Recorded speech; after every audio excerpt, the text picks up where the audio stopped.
హైదరాబాద్ న్యాయవాది మొయినుద్దీన్ హత్య కేసులో దర్యాప్తు కొనసాగుతోంది. న్యాయవాది హత్యపై జాతీయ మానవ హక్కుల కమిషన్ కేసు నమోదు చేసింది. రామారావు అనే న్యాయవాది ఫిర్యాదుతో కేసు నమోదు చేశారు. అటు హత్య కేసులో సంచలన విషయాలు వెలుగులోకి వచ్చాయి. 5 సభ్యుల సుపారీ గ్యాంగుతో 10 లక్షలకు ఒప్పందం జరిగినట్లు పోలీసులు గుర్తించారు. కిషన్ అనే వ్యక్తి ద్వారా వినయ్ గ్యాంగుతో ఈ ఒప్పందం జరిగినట్లు తెలుస్తోంది. హత్యకు ఉపయోగించిన సెకండ్ హ్యాండ్ కారును 6 నెలల ముందే కొనుగోలు చేసినట్లు గుర్తించారు.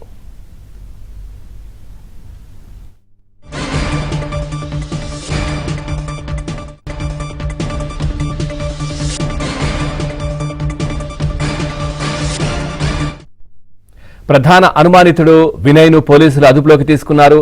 మరో 4 నిందితులు గోవా, కల్వకుర్తికి పరారీ అయినట్లు గుర్తించిన పోలీసులు సీసీ కెమెరాల ఫుటేజ్ ఆధారంగా 4 అదుపులోకి తీసుకున్నట్లు తెలుస్తోంది. వక్ఫ్ భూముల వివాదమే హత్యకు కారణమని పోలీసులు భావిస్తున్నారు.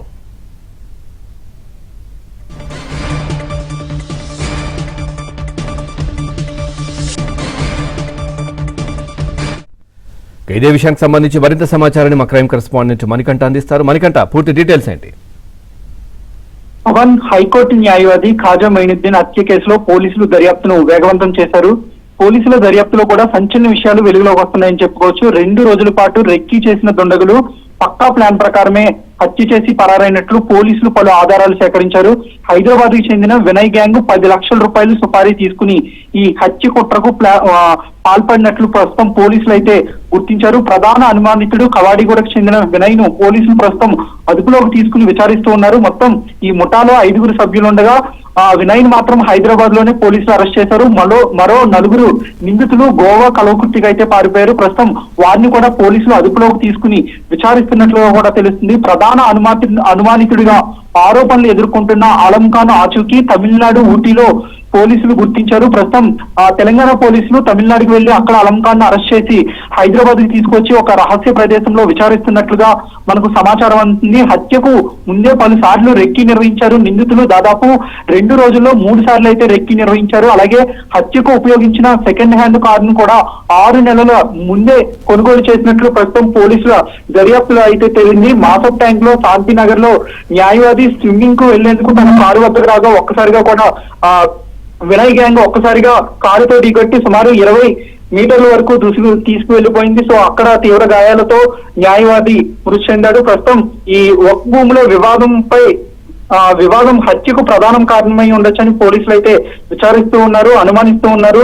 అయితే ఇందుకు సంబంధించి ఖాజా మొయినుద్దీన్ కుమారుడు ఫర్హాన్ ఆదివారం నాంపల్లి ఎమ్మెల్యే మజీద్ హుస్సేన్ తో కలిసి అబిట్ పోలీస్ స్టేషన్ కి చేరుకున్నాడు. అక్కడ ఏసీపీని కూడా కలిశాడు. తన తండ్రి హత్య కేసులో అసలు సూత్రధారులను శిక్షించాలంటూ కూడా ఆయన డిమాండ్ చేశారు. మీడియాతో మాట్లాడుతూ కూడా నిందితులు మెహబూబ్ ఆలం ఖాన్, ముజిహిద్ ఆలం ఖాన్ ను అదుపులోకి తీసుకున్నప్పటికీ వారిపై కఠిన చర్యలు తీసుకోవడం లేదని ఆరోపణలు అయితే గుప్పించాడు. అయితే ఆ పోలీసులు మాత్రం 2 నిందితులను కూడా మొత్తం ఈ హత్యకు ప్లాన్ చేసిన నిందితులతో పాటు హత్య చేసిన నిందితులను కూడా పోలీసులు అదుపులోకి తీసుకుని విచారిస్తున్నట్లుగా కూడా తెలుస్తుంది. సాయంత్రం లోపు నిందితుల్ని మీడియా ముందు ప్రవేశపెట్టే అవకాశం ఉన్నట్లుగా కూడా తెలుస్తుంది. మరోవైపు తెలంగాణ వక్ఫ్ న్యాయవాది హత్య కేసు పైనే జాతీయ మానవ హక్కుల కమిషన్ లో కూడా కేసు నమోదైంది. న్యాయవాది రామారావు ఇమినేని ఫిర్యాదు మేరకు కమిషన్ లో కేసు నమోదైనట్లుగా మనకు సమాచారం అందుతుంది. తెలంగాణలో కేసులో పరిపాలన పక్షపాతంతో పాటు నిర్లక్ష్యం కూడా జరుగుతుందంటూ కూడా న్యాయవాది రామారావు ఇమ్మినేని తన ఫిర్యాదులో పేర్కొన్నాడు. కేసుపై స్వతంత్ర విచారణ చేపట్టాలని, అలాగే సిబిఐకి అప్పగించాలంటూ కూడా అతని యొక్క